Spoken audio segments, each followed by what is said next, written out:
She was a virgin secretary hiding her heart, and the millionaire lost control over her every smile. Before we explore all the details of this incredible story, tell us where you're following us from and the time. Subscribe to the channel so you don't miss a thing, and let's embark on this journey together. She knew she shouldn't be staying this late again, but somehow she always did. The 42nd floor of the Meridian Tower was bathed in the amber glow of city lights, streaming through floor-to-ceiling windows. Joyce Carter sat at her desk, fingers dancing across the keyboard with practiced precision, her dark eyes reflecting the computer screen's blue light. At 25, she had mastered the art of invisibility, moving through the corporate world like a shadow, efficient and unnoticed. The elevator chimed softly in the distance, and Joyce's hands paused mid-sentence. She glanced at the clock, 9:47 p.m. Her heart did that familiar flutter it always did when she heard those measured footsteps approaching. Alexander Hale never announced his presence. He didn't need to. His energy filled any room he entered, commanding attention without demanding it. "Still here, Joyce?" His voice carried that low, controlled tone that made boardroom executives straighten their spines.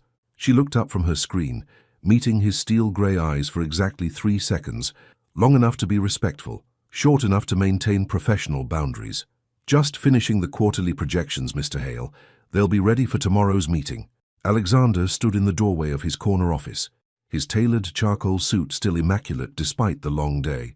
At 37, he was the kind of man who commanded New York's financial district with quiet authority. No raised voices, no dramatic gestures, just an unwavering presence that made million-dollar deals feel like casual conversations.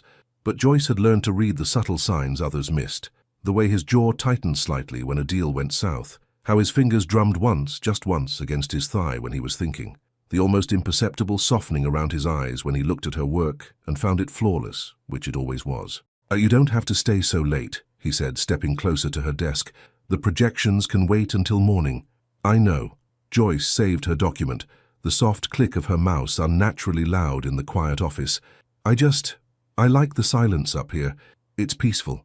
Alexander's expression shifted, barely noticeable, but Joyce caught it. For a moment, something almost vulnerable flickered across his features. "It is peaceful," he agreed, his voice softer than she'd ever heard it.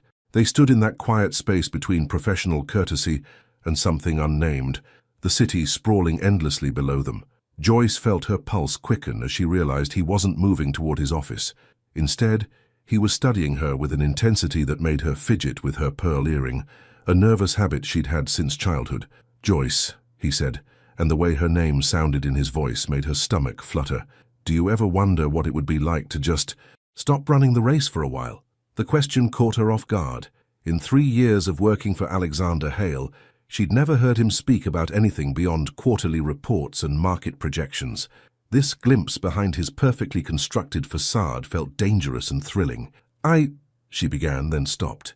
How could she tell him that she'd been running from something her entire life, not towards success, but away from the fear of being truly seen? "Sometimes," she admitted quietly. Alexander nodded slowly, as if her answer confirmed something he'd been thinking. The silence stretched between them, heavy with unspoken possibilities. Joyce could hear her own heartbeat, could smell the subtle cologne that always lingered in his office, cedar and something distinctly him. "I should let you finish your work," he said finally, but he didn't move. "Mr. Hale?" Joyce's voice was barely above a whisper. Are you okay?" The question seemed to surprise them both. Alexander's carefully maintained composure cracked just enough for Joyce to see something raw underneath, loneliness maybe, or a weariness that all his success couldn't cure. "I'm fine, Joyce. I'm always fine." But the words sounded hollow, even to him. As he finally turned toward his office, Joyce felt a strange boldness rise in her chest. "Mr. Hale?" He paused, hand on his office door. "The race will still be there tomorrow," she said softly. "But tonight is just ours." Alexander turned back to look at her, and for a moment, Joyce saw past the CEO, past the millionaire, past all the walls he'd built. She saw a man who was just as afraid of being truly known as she was. "Good night, Joyce," he said, but his voice carried a weight that made it sound like a promise instead of a farewell. After his office door closed, Joyce sat in the quiet darkness, her work forgotten. She pressed her fingertips to her lips, wondering why they felt warm when he'd never even touched her. Outside, Manhattan sparkled like scattered diamonds, but all Joyce could think about was the way Alexander had looked at her, like she was the most fascinating thing in a room full of priceless art. She gathered her things slowly, knowing that tomorrow would bring back the professional masks they both wore so well. But tonight had felt different. Tonight had felt like the beginning of something that could change everything. And as she waited for the elevator, Joyce couldn't shake the feeling that Alexander was still watching her from behind his closed door, wrestling with the same dangerous thoughts that were keeping her heart racing. The elevator doors opened with a soft chime, but before stepping inside, Joyce glanced back one more time. A thin line of light still glowed beneath Alexander's office door, and she wondered if he was thinking about her the same way she couldn't stop thinking about him. As the elevator descended toward the lobby, Joyce realized she was smiling for the first time in months. Something had shifted tonight, something subtle but undeniable, and for the first time since she'd started working at Meridian Tower, she was actually looking forward to tomorrow.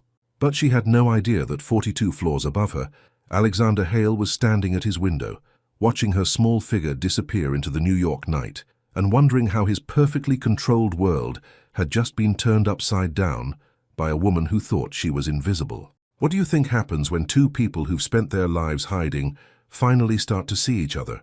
Would you have the courage to let someone past your walls? The coffee tasted different that morning, though Joyce couldn't explain why. She sat at her usual corner table in Brewster's Cafe, a tiny place squeezed between a dry cleaner and a bookstore 3 blocks from Meridian Tower. The morning rush swirled around her, construction workers grabbing quick espressos, nurses from Mount Sinai heading to their shifts, college students with paint-stained fingers nursing large lattes. This was her sanctuary, the place where she could just be Joyce, not Mr. Hale's impeccable secretary. But today even her sanctuary felt different. Every time the bell above the door chimed, her heart skipped, wondering if somehow Alexander might walk through, which was ridiculous. Men like Alexander Hale didn't drink coffee in cramped Brooklyn cafes. They had assistants who brought them perfectly temperature-controlled beverages in crystal cups. "You look like someone stole your favorite pen," came a warm voice beside her. Joyce looked up to see Delphine Torres sliding into the opposite chair, her nurse scrubs wrinkled from a 12-hour shift at the hospital. Delphine had been Joyce's closest friend since they'd met in a community college economics class 5 years ago. Two young women from working-class families determined to build something better. "Long night," Joyce murmured, stirring her coffee absently. Delphine's dark eyes, always too perceptive, studied Joyce's face. The kind of long night that involves spreadsheets, or the kind that involves a certain grey-eyed CEO. Joyce nearly choked on her coffee. Honey, I've known you since you were afraid to raise your hand in class. You've got that look." Delphine leaned forward, lowering her voice. "The same look you had when you told me you were saving yourself for someone special, except now you're glowing like you might have found him." Heat crept up Joyce's neck. Nothing happened, but something shifted. It wasn't a question. Joyce stared into her coffee, watching the cream swirl in lazy spirals. How could she explain that a simple conversation had felt more intimate than anything she'd ever experienced, that the way Alexander had said her name had echoed in her dreams? "He asked me if I ever wanted to stop running the race," Joyce said quietly. Delphine's eyebrows shot up. "Alexander Hale said that. Mr. Ice-Cold Business Machine. He's not cold, Del. Not really." Joyce's voice carried a protectiveness that surprised them both. "He's just careful, like he's protecting something fragile underneath all that control." "And you want to know what he's protecting?" Joyce nodded, then immediately shook her head. "But that's crazy, right? He's Alexander Hale. Stop." Delphine's voice was firm. "Joyce Carter, you are brilliant, beautiful, and worth knowing. Any man would be lucky to have you see him the way you're seeing this one." The bell chimed again, and this time Joyce's heart truly stopped, because walking through the door of Brewster's Cafe, looking impossibly out of place in his $1,000 suit, was Alexander Hale. His eyes swept the cramped interior, clearly searching, until they landed on Joyce. The surprise that flickered across his features was quickly replaced by something that looked almost relieved. "Oh my God," Delphine whispered. "He followed you here." Joyce stood up so quickly she nearly knocked over her chair. Alexander was already moving toward them, navigating between tables with surprising grace for a man who probably hadn't set foot in a place like this in decades. "Joyce," he said, and again, Her name in his voice did things to her pulse that should have been illegal. "I hope I'm not interrupting." "Mr. Hale," she managed, acutely aware that every conversation in the cafe had stopped. "This is unexpected." "I was in the neighborhood," he said, which was obviously a lie since his penthouse was on the Upper East Side. "Mind if I join you?" Delphine was staring between them like she was watching a tennis match. "I'm Delphine," she said, extending her hand with a grin that Joyce recognized as trouble. Joyce's best friend and designated guardian against men with questionable intentions.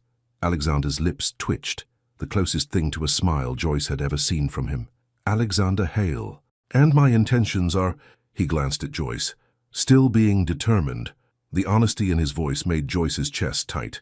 This wasn't the CEO speaking corporate double talk. This was just a man, standing in a Brooklyn cafe, admitting he didn't have all the answers. "I should get going," Delphine said, gathering her things with obvious reluctance. "Early shift tomorrow." She squeezed Joyce's shoulder as she stood. "Call me later. And I mean later tonight, not next week." After Delphine left, Alexander sat down across from Joyce, looking surreal against the chipped formica table.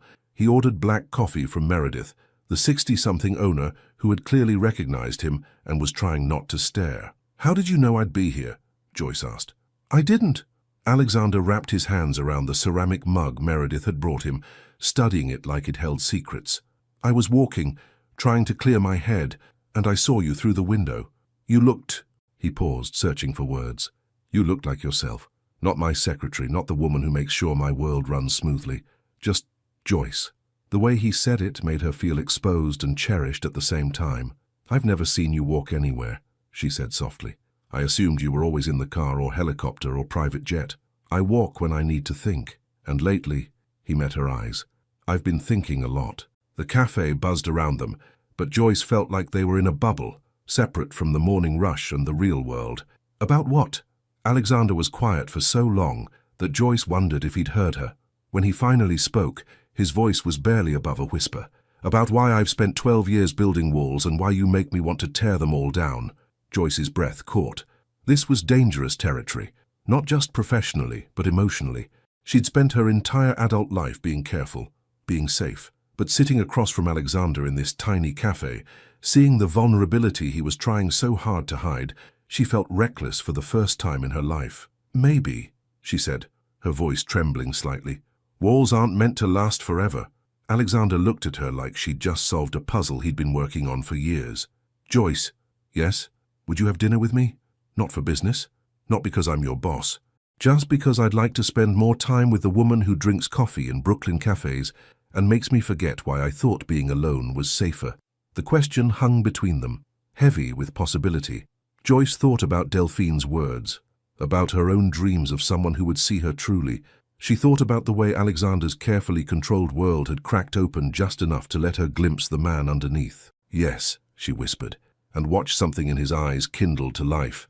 But as they sat there, both of them trembling slightly from the magnitude of what they'd just agreed to, neither of them noticed the woman at the corner table, snapping photos with her phone, her press badge partially visible beneath her jacket.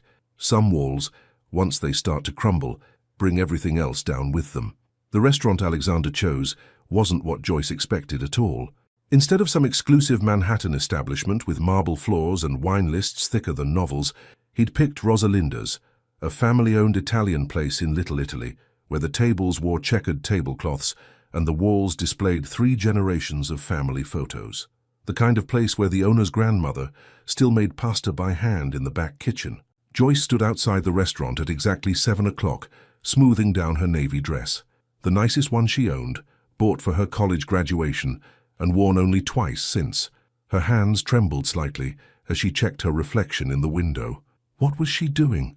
This morning she'd been Alexander Hale's secretary. Tonight she was... What exactly? "You look beautiful." She turned to find Alexander approaching from down the street, and her breath caught. Gone was the severe business suit. Instead he wore dark jeans and a soft grey sweater that made his eyes look like storm clouds. He looked younger somehow, more human, more reachable. "Thank you," she managed, tucking a strand of hair behind her ear. "This place is unexpected. My nanny used to bring me here when I was 12, Alexander said, opening the restaurant door for her. Benedetta Rosalinda was the only person who could convince me to eat vegetables." Inside, The warmth enveloped them immediately. The scent of garlic and basil, the soft murmur of conversation, the gentle clink of silverware against plates. A woman in her 60s with flour-dusted hands and kind eyes approached them, her face lighting up when she saw Alexander. "Alessandro," she exclaimed, pulling him into a fierce hug that he returned with surprising tenderness. "Too skinny, as always. Come, come, I have your table ready." Joyce watched this transformation with fascination. The untouchable CEO disappeared entirely as Alexander submitted to being fussed over by this small Italian woman who clearly saw him as the boy he used to be. "Benedetta, this is Joyce," Alexander said, his hand finding the small of Joyce's back with a touch so gentle it sent shivers up her spine. "Joyce, this is Benedetta Rosalinda, who probably knows more of my secrets than anyone else alive." Benedetta studied Joyce with eyes that missed nothing, then smiled warmly.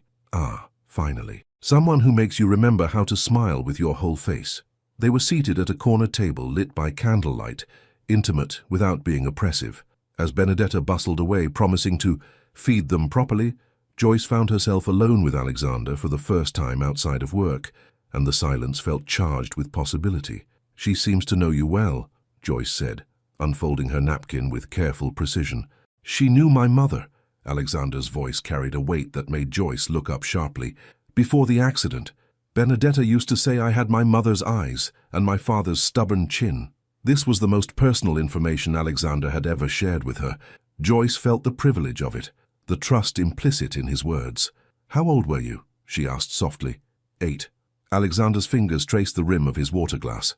"Car accident. Black ice on the FDR drive. After that it was just boarding schools and business meetings with my grandfather's lawyers. Benedetta she was the only place that still felt like family." Joyce's heart ached for the boy he must have been, thrust into a world of responsibilities before he'd learned how to be a child. "I'm sorry. Don't be." Alexander met her eyes. "It made me who I am. Taught me that the only person you can truly rely on is yourself." "Is that what you really believe?"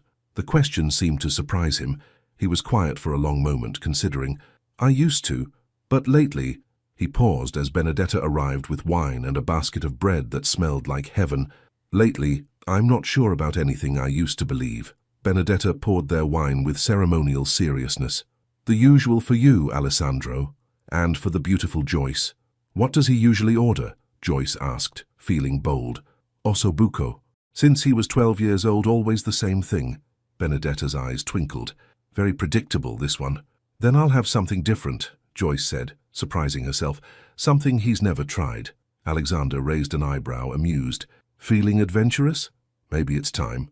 After Benedetta left with their orders, Alexander leaned forward. "Tell me something about yourself that has nothing to do with work." Joyce sipped her wine, feeling its warmth spread through her chest. "I collect vintage postcards, the kind people sent from vacations in the 1950s. Wish you were here messages from places I've never been." "Why postcards?" "Because—" Joyce hesitated, then decided on honesty. "Because they're proof that people used to take time to tell someone they were thinking of them, that someone somewhere was worth remembering." Alexander's expression softened. "You have a romantic soul, Joyce Carter. Is that a bad thing?" "In my world, it's revolutionary." Their conversation flowed easier than Joyce had imagined possible. Alexander told her about learning to fly helicopters because he hated being dependent on others for transportation. Joyce shared her dream of traveling to all the places on her vintage postcards. He admitted he'd never seen a sunrise because he was always working. She confessed she'd never been on a date before tonight. "Never?" Alexander's voice was carefully neutral, but his eyes were intense. Joyce felt heat creep up her neck. "I was waiting for someone who would see me. Really see me, not just—" She gestured vaguely at herself. "Joyce." Alexander's voice was soft but urgent. "Look at me." She met his eyes, and the intensity there made her pulse race. "I see you," he said simply. "The way you bite your lip when you're concentrating. How you always take the stairs instead of the elevator when you think no one's watching. The fact that you keep a small cactus on your desk because you're convinced you can't keep anything else alive, but you water it with coffee when you think I'm not looking." Joyce stared at him, stunned. She'd thought she was invisible, but he'd been watching her, noticing her, seeing her all along. "Alexander," she whispered. "I've been fighting this for months," he continued, his voice rough with honesty. "Telling myself it was inappropriate, that I was your boss, that I couldn't complicate your life, But sitting here with you, watching you discover you're brave enough to order something new, he reached across the table, his fingers brushing hers. I don't want to fight it anymore. Joyce felt tears prick her eyes, not from sadness, but from the overwhelming relief of being truly seen by someone who mattered. I don't want you to fight it either, she whispered.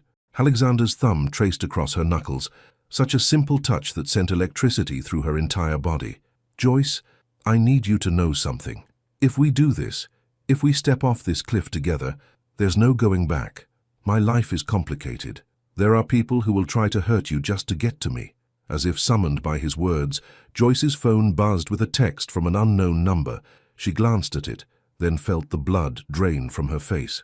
The message contained a photo of them from this morning at Brewster's Cafe, with a single line of text. Alexander Hale's mystery woman. Story breaks tomorrow unless... Joyce's hands started shaking. Alexander noticed immediately, his expression shifting from tender to protective in an instant. What is it? Joyce showed him the phone, watching his face harden into the mask she knew from the boardroom. But this time, his anger wasn't cold. It was fierce, protective. I'm sorry, Joyce whispered, starting to pull her hand away. I should go, I shouldn't have... No. Alexander's grip on her hand tightened. Don't you dare apologize for someone else's cruelty, and don't you dare run from this because of them. He pulled out his own phone, dialing with sharp, efficient movements. Garrison, it's Alexander. I need you to handle something. Tonight. Yes, I know what time it is. The usual fee doubled if this disappears before morning. Joyce watched him work, saw the power he wielded with casual efficiency, and realized she was glimpsing the world she'd be stepping into, a world where their private moments would be currency, where her name would be headlines. Alexander finished his call and looked at her with eyes that were both apologetic and determined. It's handled, he said quietly. But Joyce, this is what I meant. This is what my life looks like. Are you sure you want to be part of it?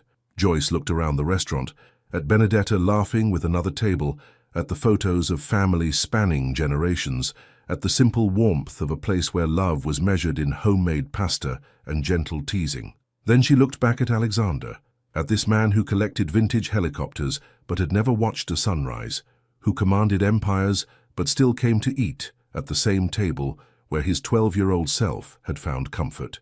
Yes, she said and meant it. But I have one condition. Alexander raised an eyebrow.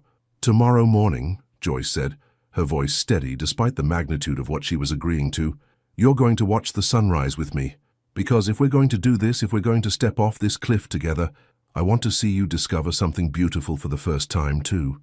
Alexander smiled then, not the polite corporate smile she knew, but something radiant and real. It's a deal, Joyce Carter. But I should warn you, once I see that sunrise with you, I'm never going to want to let you go. And as Benedetta arrived with their dinner, Joyce realized she didn't want him to. At 5:30 a.m., Brooklyn Bridge Park was a different world entirely.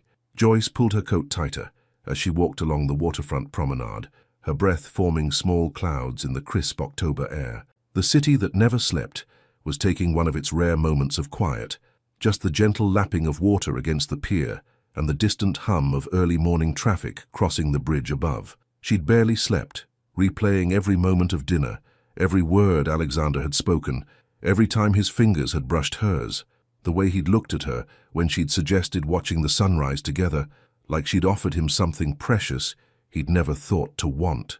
You're early.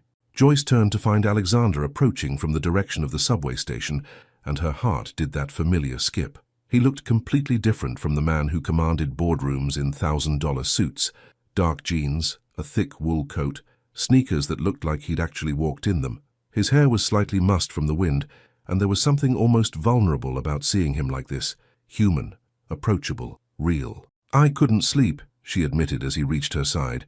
Neither could I. His voice was rough with exhaustion and something else. Anticipation, maybe. I kept thinking about what you said, about discovering something beautiful. They walked in comfortable silence toward the edge of the promenade, where a few early joggers passed by, and an elderly man fed breadcrumbs to hopeful seagulls.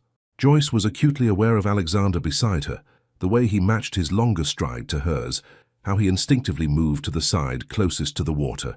I have to ask, Joyce said softly, how long has it been since you took the subway? Alexander's laugh was surprised and genuine. Probably 15 years. I'd forgotten how democratic it is. Everyone just trying to get somewhere, all squished together. Did you use a Metro card or your phone? Phone. Though I had to ask a teenager how to make it work. He looked embarrassed. She looked at me like I was ancient. Joyce smiled, picturing Alexander Hale, master of the universe, being schooled by a 16-year-old on public transportation. You're not ancient. You're just insulated. That's a kind way of saying I live in a bubble. They reached a bench facing east across the East River, where Manhattan's skyline rose like a glittering monument to ambition. The sky was still dark, but there was a hint of something lighter on the horizon. "Tell me about your bubble," Joyce said as they sat down. Alexander was quiet for a long moment, his hands clasped between his knees. Penthouse apartment, private elevator, car service everywhere, helicopter when I need to get somewhere faster. I probably speak to more people in board meetings than I do in my actual life. That sounds lonely. I told myself it was efficient. Alexander looked at her, his eyes soft in the dim light. But yes, it's been very lonely.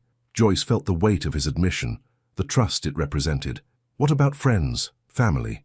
My grandfather died when I was 25, left me everything, including the responsibility for about 15,000 employees. As for friends, Alexander shrugged. It's hard to know who wants to know you and who wants to know your bank account. Is that why you've been watching me? Because I already knew your bank account and stayed anyway? Alexander turned to face her fully, his expression serious. Joyce, I've been watching you because you're the first person in years who feels real to me. You get frustrated when the printer jams. You bring soup from home in a thermos that's older than I am. You say thank you to the cleaning crew and remember their kids' names. Joyce felt heat rise in her cheeks. Those are just normal things. Not in my world, they're not. Alexander's voice was soft but intense. In my world, everything is performance, everything is calculated. But you just exist, beautifully, authentically, without apology. The sky was beginning to lighten now, deep purple fading to indigo. Joyce could see the faintest suggestion of gold on the horizon. Alexander, she said carefully, what happens after this, after the sunrise? Tomorrow when we're back in the office, what are we then? He was quiet for so long that Joyce started to worry she'd pushed too far, asked too much too soon. But when he spoke, his voice was steady and sure. I don't know, he said honestly. I've never done this before, Joyce. I've never mixed my personal life with my professional life. I've never wanted to. But you want to now? I want you now. The words hung between them, simple and devastating. I want to know what makes you laugh when you think no one's listening.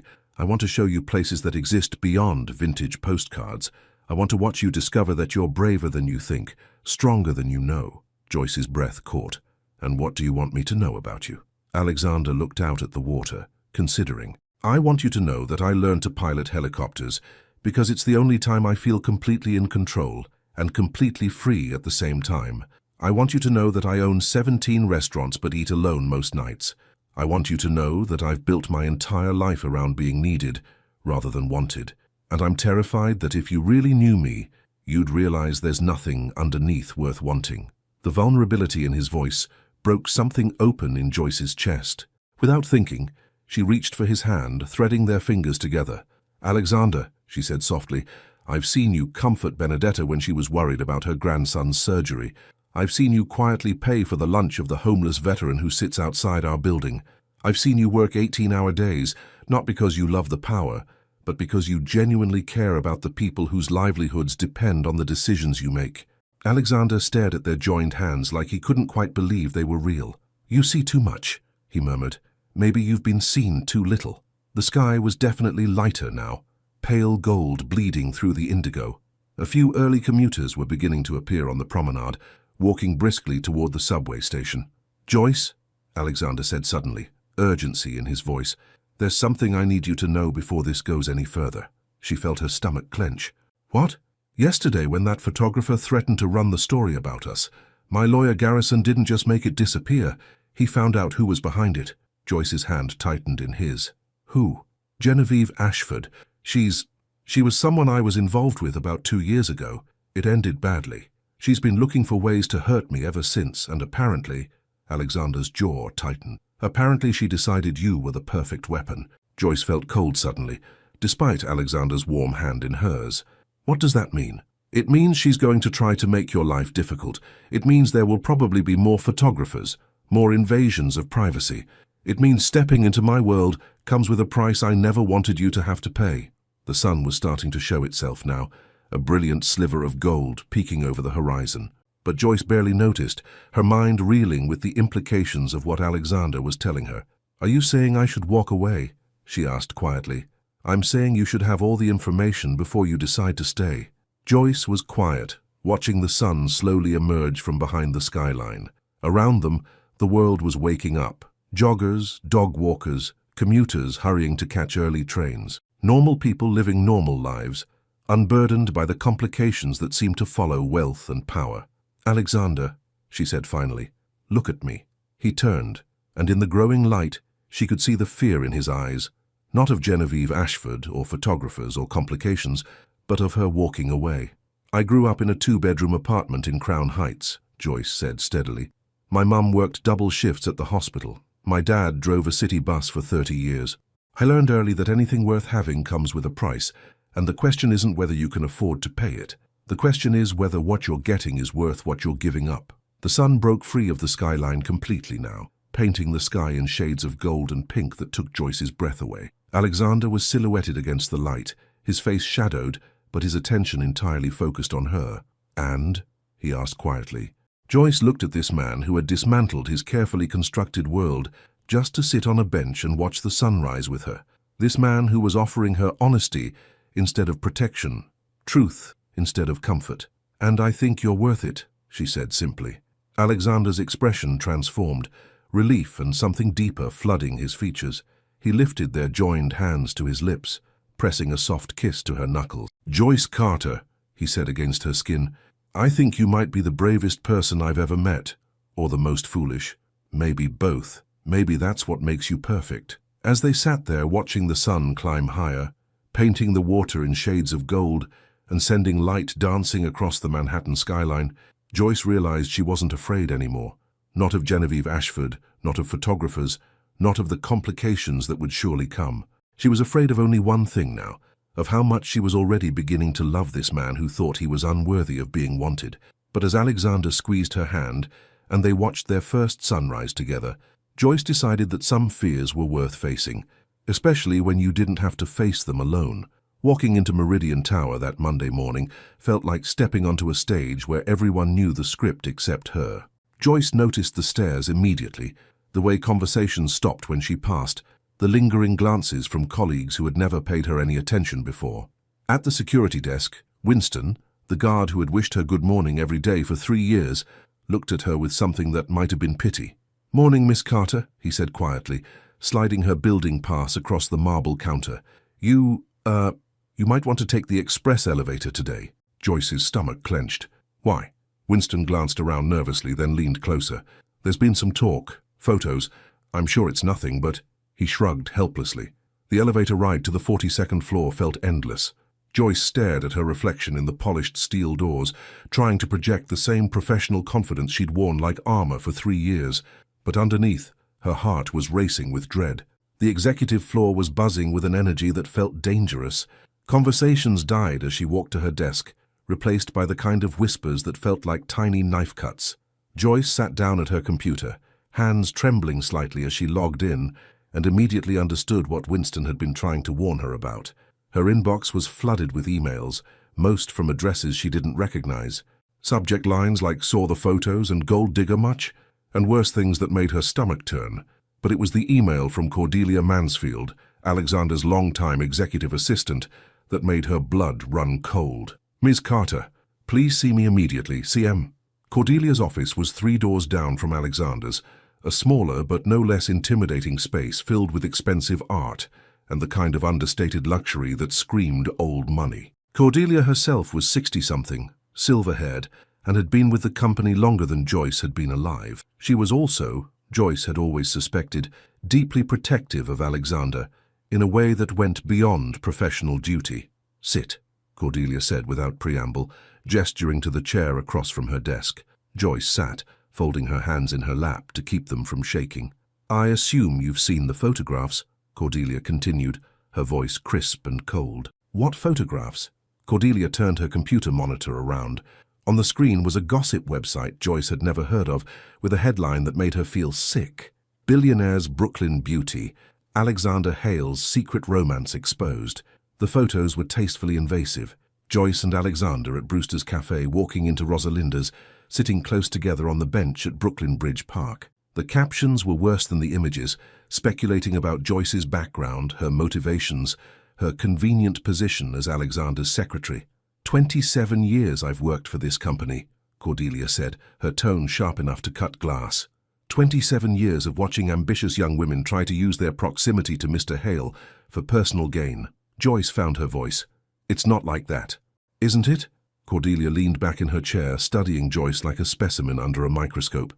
You're 25 years old, from a working-class family in Brooklyn, and suddenly you're having romantic dinners with one of the most powerful men in New York. Forgive me if I find the timing convenient. Heat flashed through Joyce, anger burning away the fear. You don't know anything about me, or about what's happening between Alexander and me. I know that your little romance has already cost this company 3 hours of productivity this morning alone. I know that the phones haven't stopped ringing with reporters wanting comments. I know that Mr. Hale's reputation is none of your business. The voice from the doorway was quiet, but carried the kind of authority that made both women freeze. Alexander stood in the doorway, still in his coat, his face a mask of controlled fury. But his anger wasn't directed at Joyce. Cordelia, he said, his voice dangerously soft, you're dismissed. Mr. Hale, you were only overstepping your bounds in a way that ends now. Alexander stepped into the office, and suddenly the spacious room felt small. Your job is to manage my calendar, not my personal life. Are we clear? Cordelia's face went white, then red. She gathered her things with sharp, efficient movements, shooting Joyce a look that promised this wasn't over. After she left, Alexander closed the door and turned to Joyce, who was still sitting rigid in her chair, trying to process what had just happened. Are you all right? He asked, his voice gentling immediately. Joyce laughed, a sound somewhere between hysteria and disbelief. Am I all right? Alexander, have you seen? She gestured helplessly at the computer screen. He moved around the desk to look at the monitor, his jaw tightening as he read. Garrison assured me he'd handled this. He handled the photographer. Apparently he couldn't handle the entire internet. Alexander was quiet for a long moment, studying the photos. In them, Joyce could see what the rest of the world saw, a young woman who looked completely smitten with a powerful older man. The story wrote itself. Joyce, Alexander said finally, I need you to know that none of this changes anything, Joyce finished softly. I know. He looked at her sharply. Does it change anything for you? Joyce thought about the emails in her inbox, about Cordelia's accusations, about the way her co-workers had looked at her like she was suddenly a different species.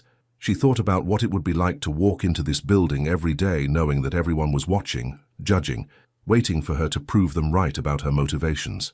Yes, she said honestly, it changes everything, but not the way you think. Before Alexander could respond, Joyce's phone buzzed with a text from Delphine. Emergency. Meet me at Brewster's. Now. Joyce showed Alexander the message, and he immediately reached for his coat. I'll drive you. Alexander, you can't. If we're seen together now, Joyce. His voice was firm. We're not hiding. We're not ashamed. And we're certainly not going to let someone else's agenda dictate how we live our lives. The ride to Brooklyn in Alexander's town car was tense and quiet. Joyce stared out the window at the familiar neighborhoods of her childhood, wondering if she was making the biggest mistake of her life. When they pulled up outside Brewster's Cafe, she could see Delphine through the window, pacing like a caged animal. Stay here, Joyce told Alexander. Whatever this is, I need to handle it first. Inside the cafe, Delphine grabbed Joyce's hands before she could even sit down. Joyce, honey, we have a problem. If this is about the photos, it's about your mother. Joyce's blood went cold. What about my mother? Delphine pulled out her phone, showing Joyce a news article with a photo that made her knees weak. It was her mother, Lorraine Carter, standing outside Mount Sinai Hospital in her nurse's scrubs, looking exhausted and overwhelmed as reporters shoved microphones in her face. The headline read, Alexander Hale's girlfriend's mother. I just want them to leave us alone. They've been camped outside the hospital since 6 this morning, Delphine said quietly. Your mum couldn't even get to work without being harassed. Hospital security finally had to escort her through the back entrance. Joyce felt like she was drowning. This was exactly what Alexander had warned her about, but somehow she'd convinced herself it would only affect her. She'd never imagined they would drag her family into it. "There's more," Delphine said gently. "Someone leaked your address. There are photographers outside your apartment building." Mrs. Kowalski from 4B tried to chase them away with a broom, but Joyce closed her eyes, picturing her elderly neighbor defending her building like a tiny Polish warrior. The image would have been funny if it wasn't so horrible. "Joyce," Delphine continued, "you can't go home. Not tonight. Maybe not for a while." Through the cafe window, Joyce could see Alexander in his car, talking urgently on his phone, probably dealing with damage control, crisis management, all the things that came with his world. She thought about her mother's face in that photo. Tired, confused, just trying to do her job and help people, suddenly thrust into a spotlight she never asked for. This was the price. This was what loving Alexander Hale actually cost. Joyce pulled out her phone and called her mother. "Joyce, baby." Lorraine's voice was strained. "Are you okay? I've been so worried. Mom, I'm so sorry. I never meant for this to happen to you." "Honey, what's going on? These reporters, they're asking about some billionaire showing me pictures of you. Joyce, what aren't you telling me?" Joyce looked out at Alexander, who was now standing beside his car, his attention focused entirely on her through the cafe window. Even from this distance, she could see the concern in his posture, the way he was fighting every instinct to come inside and protect her. "Mom," Joyce said softly, "I think I'm falling in love with someone, and it's complicated." There was a long pause. "How complicated?" "The kind that gets you followed by photographers." Another pause, longer this time. Then Lorraine laughed, not the reaction Joyce had expected. "Baby," her mother said warmly, "I've been wondering when someone was going to be brave enough to see what I've been seeing in you for 25 years. The only question is, does he see it too?" Joyce looked at Alexander again, at the way he was standing vigil outside a Brooklyn cafe in his $1,000 coat, waiting for her to need him. "Yeah, Mom," she whispered. "I think he does. Then we'll figure out the rest, we always do." After Joyce hung up, she sat in the warm chaos of Brewster's cafe, surrounded by the normal sounds of normal people living normal lives, and tried to decide what came next. Through the window, Alexander was still waiting, patient as a statue, ready to catch her if she fell. But for the first time since this all began, Joyce realized she wasn't falling. She was choosing to jump. Alexander's penthouse was nothing like Joyce had imagined. She'd expected cold marble and intimidating art, the kind of space that screamed wealth but whispered loneliness. Instead, she found herself in a home that felt surprisingly warm. Exposed brick walls, floor-to-ceiling bookshelves, a kitchen that looked actually used. Through the massive windows, Central Park stretched out like a green ocean, but it was the baby grand piano in the corner that caught her attention. "You play?" she asked, running her fingers along the polished wood. "Badly," Alexander said, setting down her overnight bag, hastily packed by Delphine while photographers still camped outside Joyce's building. "My mother insisted on lessons. I kept them up after. It helps me think." Joyce pressed a single key, the note hanging in the air between them. Everything felt surreal. This morning she'd been Alexander Hale's secretary, and now she was standing in his home, officially displaced from her own life by paparazzi and gossip columnists. "Joyce," Alexander said softly, "I need you to know that you don't have to stay here. I can arrange for a hotel or—" "Alexander," she turned to face him, this man who had just upended his entire professional life to defend her in front of his longtime assistant. "Stop." "Stop what?" "Stop giving me exits. Stop making it easy for me to run." Joyce moved closer to him, noting the tension in his shoulders, the careful way he was holding himself apart from her. "I'm here because I chose to be here. Not because I have nowhere else to go, but because this is where I want to be." Alexander's control cracked just enough for her to see the relief underneath. "Joyce, you have no idea what you're walking into. This is just the beginning. Genevieve won't stop with some gossip photos. She'll dig into your past, your family's past. She'll try to find anything she can use to hurt you. Then let her dig." Joyce reached for his hands, noting how they trembled slightly in hers. "Alexander, I'm not made of glass. I'm the daughter of a woman who worked double shifts to put me through college, who taught me that anything worth having is worth fighting for. But you shouldn't have to fight for this. You shouldn't have to pay this price just for what? For falling in love with you?" The words hung in the air between them, more powerful than Joyce had intended. Alexander stared at her, something vulnerable and desperate flickering across his features. "Joyce," he whispered, I know it's too soon to say it, she continued, her voice steady despite the way her heart was racing. I know we've only had 3 real conversations outside of work, but Alexander, I've been watching you for 3 years. I've seen how you treat the custodial staff like family, how you remember everyone's birthdays, how you stayed at the office until midnight helping Tobias from accounting when his daughter needed surgery and the insurance wouldn't cover it. Alexander looked stunned. You noticed that? I notice everything about you. Joyce stepped closer, close enough to see the gold flecks in his grey eyes. And what I've noticed is that you're not the cold businessman everyone thinks you are. You're a man who's been protecting himself for so long that you've forgotten how to let anyone else protect you. Before Alexander could respond, his phone rang. He glanced at it, frowning. Garrison, he answered, putting it on speaker. Tell me you have good news. Some good, some not so good, came the lawyer's voice through the phone. The good news is I've got injunctions in place to keep the photographers at least 50 feet from Joyce's building and her mother's workplace. The bad news is Genevieve is escalating. Joyce felt Alexander's hands tighten in hers. How? Alexander asked. She's given an exclusive interview to Valentina Cross at Metropolitan Magazine. It's hitting newsstands tomorrow, but I got an advance copy. Alex, Garrison's voice was grim. She's painting herself as the victim, claims you used her and discarded her, that you have a pattern of preying on younger, vulnerable women. Joyce watched the color drain from Alexander's face. And Joyce, she's portrayed as the latest in a long line. Ambitious secretary who seduced her boss for money and status. Valentina's a respected journalist, Alex. People will believe her. Alexander closed his eyes, and Joyce could see him retreating behind his walls again, pulling away from her even though they were still touching. There's more, Garrison continued. Genevieve's hired Brennan Kellaway's firm. Who's Brennan Kellaway? Joyce asked. Alexander's jaw tightened. The best crisis management firm in the city, specializes in reputation destruction, which means this is about to get much worse, Garrison added. Alex, I need to ask, is there anything in your past with Genevieve that she could use? Anything that might lend credence to her claims? Alexander was quiet for so long that Joyce began to worry. When he finally spoke, his voice was carefully controlled. Genevieve and I were together for 8 months. I ended it when I realized she was more interested in being Mrs. Alexander Hale than she was in being with me. She didn't take it well. Define didn't take it well, Garrison pressed. She threatened to hurt herself, said she couldn't live without me. I arranged for her to see someone, a therapist. I thought she'd moved on. Joyce squeezed his hands. Alexander, that's not your fault, isn't it? He looked at her with eyes full of guilt. Maybe Genevieve's right. Maybe I do use people. Maybe I'm exactly the kind of man who takes advantage.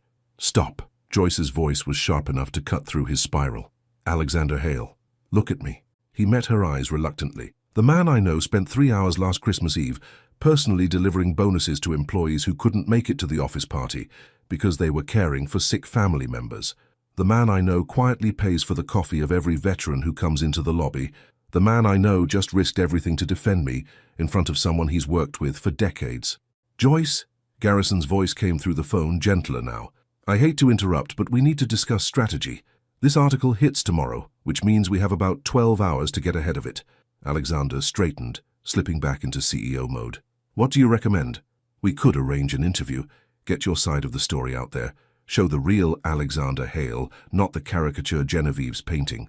No, the word came out sharper than Alexander intended. I won't put Joyce through that. I won't make her defend our relationship to strangers. Alex, with respect, it might not be your choice anymore. This story is going to run with or without your input. At least this way you control the narrative. Joyce listened to them discuss damage control and media strategy, watching Alexander's face grow more closed off with each passing minute. She could see him building walls in real time, preparing to do what he'd always done, face the world alone. But she had other plans. I'll do it, she said quietly. Both men stopped talking. Joyce, no, Alexander said immediately. I won't let you. Let me. Joyce raised an eyebrow. Alexander, I'm not asking for permission. I'm telling you what's going to happen. If Genevieve wants to make this about me, then I'm going to make sure people know who I really am. Joyce, Garrison's voice was cautious. Media interviews can be brutal. They'll ask invasive questions, try to trip you up. Then I'll tell them the truth. Joyce looked at Alexander, seeing the fear in his eyes, not for himself, but for her. I'll tell them about the man who notices when his secretary brings soup from home and quietly stocks the office kitchen with her favorite tea. I'll tell them about the man who learned my coffee order, not because it was his job, but because he wanted to do something nice for someone who does nice things for everyone else. Alexander stared at her like she was speaking a foreign language. Joyce, you don't understand what you're offering to do. I understand perfectly. Joyce reached up to touch his face, feeling the tension in his jaw. I understand that Genevieve is trying to destroy something beautiful before it has a chance to grow. I understand that you're terrified of letting me fight for us, because you've never had anyone who wanted to fight for you. That's not, isn't it? Joyce's voice was soft but insistent. Alexander, when is the last time someone stood up for you? Not your money, not your company, not your reputation. You. Alexander was quiet, and Joyce could see the answer in his eyes. Never. No one had ever fought for Alexander Hale the man, only for Alexander Hale the brand. Garrison, Joyce said, not taking her eyes off Alexander, set up the interview. But I have conditions. Name them. I want Melody Winters from Channel 7. She's fair, she's thorough, and she won't sensationalize this. And I want it done here, in Alexander's home. If we're going to tell our story, we're going to tell it honestly. Alexander caught her hand, pressing it against his cheek. Joyce, are you sure about this? She looked around his penthouse, at this space that somehow felt more like home than anywhere she'd ever lived, at this man who was still learning how to be loved. I've never been more sure of anything in my life, she said. But Alexander, I need you to promise me something. Anything. Promise me that whatever happens tomorrow, whatever they ask, whatever they say about us, promise me you won't disappear. Promise me you won't decide this is too hard and walk away to protect me. Alexander's eyes filled with something that looked like wonder. Joyce Carter, you are the most extraordinary woman I've ever met. Is that a yes? That's a promise, he said and kissed her palm. Whatever comes next, we face it together. As Garrison hung up to make arrangements and the sun began to set over Central Park, Joyce realized that tomorrow would change everything. Either their story would survive the scrutiny, or it would crumble under the weight of other people's expectations. But tonight, in the quiet of Alexander's home, with his arms finally wrapped around her and her head resting against his chest, Joyce felt something she'd never experienced before. She felt like she was exactly where she belonged. The camera crew arrived at Alexander's penthouse at exactly 9 a.m., transforming his living room into a television studio. Joyce watched from the kitchen as Melody Winters directed the placement of lights and cameras, her silver hair perfectly styled despite the early hour. At 52, Melody had built her reputation on asking hard questions with compassion, never going for the easy sensationalism that made for good ratings but destroyed lives.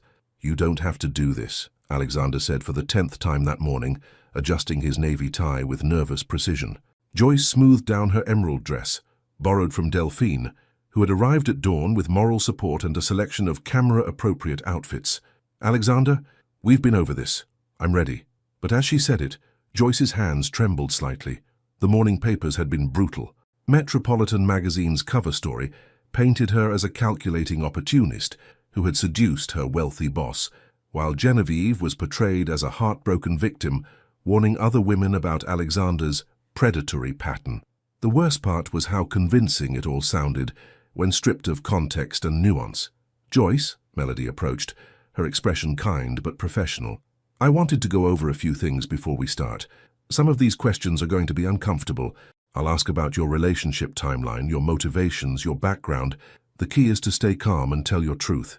Joyce nodded, her mouth suddenly dry. And Mr. Hale, Melody continued, I'll need to ask about Genevieve Ashford's allegations. The audience will expect you to address them directly. Alexander's jaw tightened, but he nodded. I understand. As the crew finished their setup, Joyce excused herself to the bathroom, needing a moment to breathe. Her reflection in the mirror looked calm, professional, nothing like the churning anxiety she felt inside. This interview would be seen by millions of people, all of them judging her, her family, her choices. Her phone buzzed with a text from her mother. Watching today, so proud of you, baby. Show them who you really are. Another from Delphine. Remember, you're not defending yourself. You're sharing your truth. There's a difference. And one from an unknown number that made her blood run cold. Enjoy your 15 minutes. When this is over, you'll have nothing left. G. Joyce deleted Genevieve's message without responding, but the words lingered. When this was over, what would she have left? Her job was complicated now, her privacy was gone, her family had been dragged into something they never asked for. But when she walked back into the living room and saw Alexander waiting for her, his eyes full of quiet support and something deeper, Joyce remembered why she was doing this. "Ready?" Melody asked, settling into her chair across from the sofa where Joyce and Alexander would sit. "Ready," Joyce said, taking Alexander's hand as they sat down together. The interview started gently. Melody asked about Joyce's background, her education, her career path. Joyce found her rhythm, speaking about her childhood in Brooklyn, her parents' work ethic, her pride in earning her position at Meridian Tower through her own merit. "So when did your relationship with Mr. Hale change from professional to personal?" Melody asked. Joyce glanced at Alexander, then back at Melody. "It wasn't sudden. I think we both felt the connection growing over time, but we were both very careful about professional boundaries. The first time we spoke about anything personal was just last week." "Last week?" Melody's eyebrows rose slightly. "So this is a very new relationship?" "The romantic aspect is new," Alexander interjected, his voice steady. "But I've been aware of Joyce as more than just an employee for much longer. She's unlike anyone I've ever met." "In what way?" Alexander looked at Joyce, and she could see him making a choice, to be vulnerable on camera, to let the world see something real. "Joyce sees people," he said simply. "In my world, most interactions are transactional. People want something from me, money, influence, access. But Joyce never asked for anything except the chance to do her job well. She brings coffee to security guards during long shifts. She remembers everyone's children's names. She makes the office feel like a place where human beings work, not just corporate assets." Melody leaned forward. "Ms. Carter, critics are saying that this relationship gives you access to incredible wealth and power. How do you respond to suggestions that your feelings might be influenced by Mr. Hale's financial status?"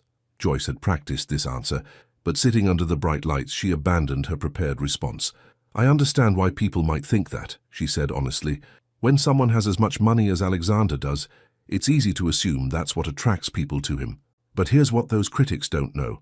I fell for Alexander before I knew he noticed me as anything more than his secretary." "Can you explain what you mean?" Joyce took a breath. "There was a day about 6 months ago when our custodial supervisor, Hector, mentioned that his grandson was in the hospital.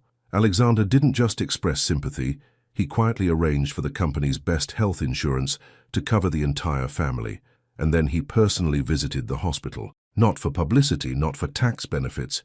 He just did it because it was the right thing to do." She could see Melody's expression softening. "I watched him comfort Hector when the boy was scared about surgery. I saw him sit in a hospital waiting room for 3 hours just to make sure everything went okay. That's when I knew that underneath all the boardroom presentations and million-dollar deals, Alexander was someone worth knowing." "Mr. Hale?" Melody turned to Alexander. "Genevieve Ashford has made some serious allegations about your character. She claims you have a pattern of pursuing younger women in vulnerable positions. How do you respond?" Alexander's hand tightened almost imperceptibly in Joyce's, but his voice remained calm. "Genevieve and I had a relationship that ended badly. I take responsibility for my part in that. I should have been clearer about my expectations from the beginning, and I should have ended things sooner when it became obvious we wanted different things. She claims you used her and discarded her. That's not how I saw it. But I understand that might be how she experienced it." Alexander paused, choosing his words carefully. "Genevieve is a complicated person who deserves happiness. I'm sorry I couldn't be the person to give that to her. But her pain doesn't give her the right to hurt Joyce, who has done nothing except care about someone she thought might care about her in return." Melody's next question was the one Joyce had been dreading. "Miss Carter, there are rumors about your personal experience. Some suggest that your inexperience makes you vulnerable to manipulation by someone as powerful as Mr. Hale." Joyce felt heat creep up her neck, but she met Melody's gaze steadily. "My personal choices are my own," she said quietly. "I've never been ashamed of waiting for someone who would see me as more than a conquest or a convenience. What I find interesting is how my choice to wait is being used to suggest I'm naive, while it's never suggested that maybe I was just selective. And you feel you found that person in Mr. Hale?" Joyce looked at Alexander, at this man who had risked his reputation to defend her, who had opened his home to her, who was sitting here letting the world scrutinize his life because she'd asked him to.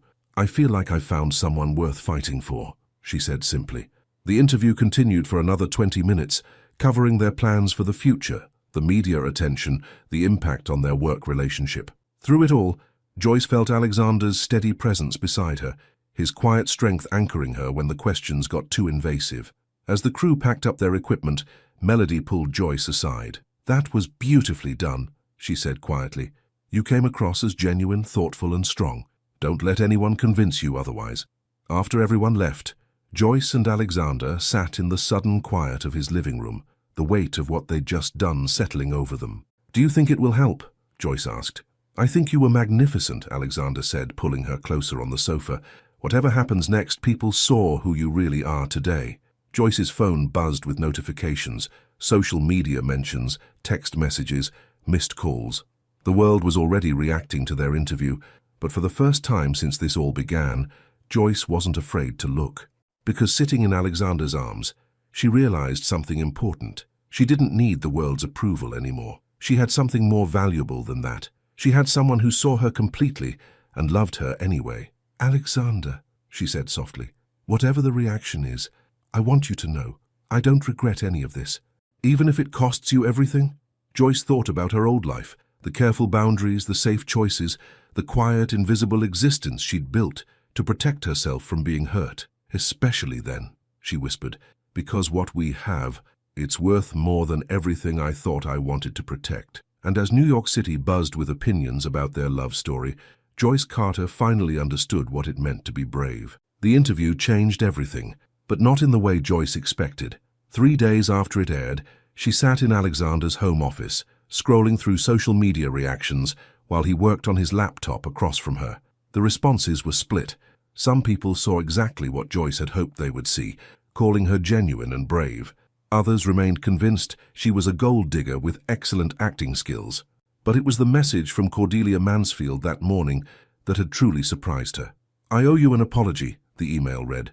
"After watching your interview, I realize I misjudged both your character and your intentions. Mr. Hale is lucky to have someone willing to fight for him the way you did. If you'll have me, I'd like to help make your transition back to the office as smooth as possible. CM." "Alexander," Joyce said, turning her laptop screen toward him. "Have you seen this?" He read Cordelia's message, his eyebrows rising. "Cordelia Mansfield apologizing is rarer than a solar eclipse. She must have been genuinely moved by your interview." Before Joyce could respond, Alexander's phone rang. Garrison's name flashed on the screen. "Please tell me you have good news," Alexander answered. "Better than good." Garrison's voice was triumphant. "The story's shifting. Genevieve's credibility is crumbling." Joyce felt her heart skip. "What do you mean?" "3 of Genevieve's former assistants came forward after your interview. Apparently your grace under pressure inspired them to speak their truth. They're describing a pattern of erratic behavior, manipulation tactics, even some illegal activities related to insider trading that happened during her relationship with Alex."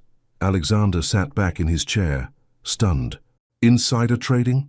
"She was using information she gleaned from your conversations to make stock purchases through shell companies. We're talking serious federal crimes, Alex. The FBI is now involved." Joyce felt dizzy. "The FBI? It gets better," Garrison continued. "Brennan Kellaway's firm just dropped her as a client.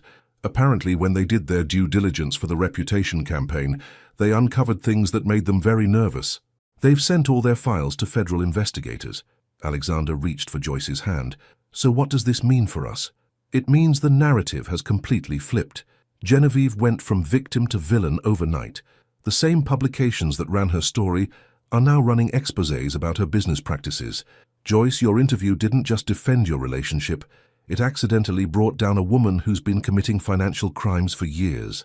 After Garrison hung up, Joyce and Alexander sat in stunned silence. "I never wanted to hurt her," Joyce said quietly. "I just wanted people to see who we really are." "Joyce," Alexander pulled his chair closer to hers, "you didn't hurt Genevieve. Her own choices did that. All you did was tell the truth with such authenticity that it inspired other people to tell theirs." Joyce's phone buzzed with a text from Delphine. "Girl, turn on Channel 7. Now." They rushed to the living room, where Melody Winters was delivering a breaking news report. "Federal authorities have arrested socialite Genevieve Ashford on charges of securities fraud and insider trading," Melody announced. "The investigation began after several former employees came forward, following our exclusive interview with Joyce Carter and Alexander Hale. Ms. Ashford's recent allegations against the couple now appear to have been part of a calculated campaign to discredit potential witnesses to her financial crimes. Joyce sank onto the sofa, overwhelmed.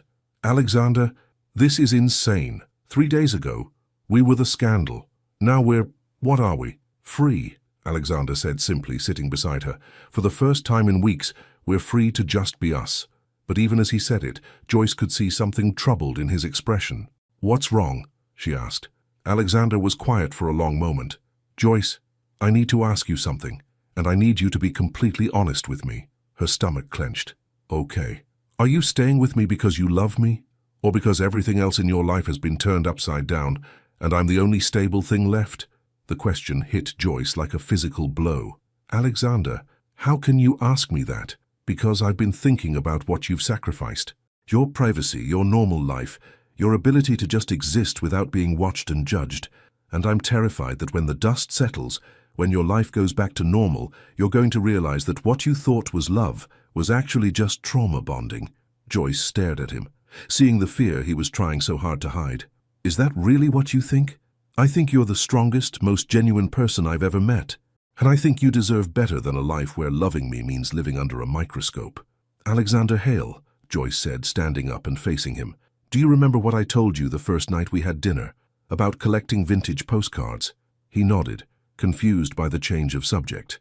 I told you I collected them because they were proof that people used to take time to tell someone they were thinking of them, that someone, somewhere, was worth remembering. Joyce moved closer to him. Do you want to know the real reason I collected them? Tell me. Because I was waiting for someone who would make me want to send postcards of my own. Someone who would make me want to say, "Wish you were here," from every beautiful place I might ever visit. Joyce knelt in front of his chair, taking his hands in hers. Alexander, you don't make me want to collect other people's love stories anymore. You make me want to write my own. Alexander's breath caught. Joyce, these last few weeks haven't been about trauma bonding. They've been about discovering that I'm braver than I thought, stronger than I knew, and more capable of love than I ever imagined. Not because of what we've been through, but because of who you are when everything else falls away. Alexander pulled her up onto his lap, holding her close. I love you, he whispered against her hair. I love you so much it terrifies me. Good, Joyce said, pulling back to look at him. Because I love you too, and I want to spend the rest of my life proving to you that you're worth fighting for, worth choosing, worth loving, not because of what you can give me, but because of who you are when you think no one's watching. Alexander kissed her then, soft and desperate and full of promise. When they broke apart, Joyce could see something had shifted in his eyes, the last of his walls finally coming down. Joyce, he said softly, there's something I need to tell you. What? That night we watched the sunrise together? I made a decision. What kind of decision? Alexander reached into his desk drawer, pulling out a small velvet box that made Joyce's heart stop. I decided that if you were brave enough to jump off a cliff for me, I was going to be brave enough to ask you to jump off the rest of them with me. Joyce stared at the box, then at Alexander's face, seeing love and hope and terror all mixed together. Alexander, she whispered, what are you saying? I'm saying that I've spent my entire adult life protecting myself from feeling too much, wanting too much, risking too much. But you've shown me that the biggest risk isn't in loving someone, it's in not loving them enough. He opened the box, revealing a stunning emerald-cut diamond that caught the afternoon light streaming through the windows. Joyce Carter, Alexander said, his voice steady despite the emotion in his eyes. Will you marry me? Will you let me spend the rest of my life learning how to love you the way you deserve to be loved? Joyce looked at this man who had turned his entire world upside down for her, who had faced down reporters and lawyers and public scrutiny just to defend their right to love each other. She thought about her vintage postcards, about all those messages from strangers wishing someone was with them in beautiful places, and she realized she didn't need to wish anymore. Yes, she whispered, tears streaming down her face. Yes, Alexander, I want to go everywhere with you. As he slipped the ring onto her finger, Joyce understood that their story was just beginning. There would be more challenges, more obstacles, more people who would try to tear them apart. But none of that mattered now, because they had something that couldn't be destroyed by gossip columns or federal investigations or anyone else's opinion about what their love should look like. They had each other, and that was worth everything.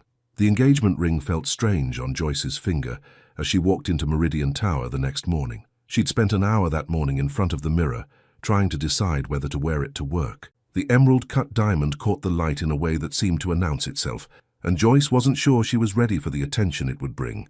But Alexander had kissed her hand before she left his penthouse, his thumb brushing over the ring, and whispered, "I want the world to know you're mine." The lobby buzzed with the usual morning energy, but Joyce could feel eyes following her as she made her way to the elevators.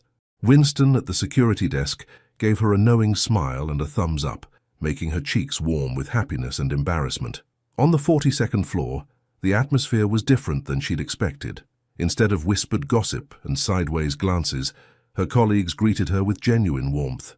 The news about Genevieve's arrest had apparently shifted how people saw Joyce's relationship with Alexander, from opportunistic scandal to romantic vindication. "Joyce!" Cordelia Mansfield appeared at her elbow as she approached her desk. "Might I have a word?" They stepped into a small conference room, where Cordelia closed the door and turned to face Joyce with an expression that was carefully neutral. "First," Cordelia said, "I want to reiterate my apology from yesterday.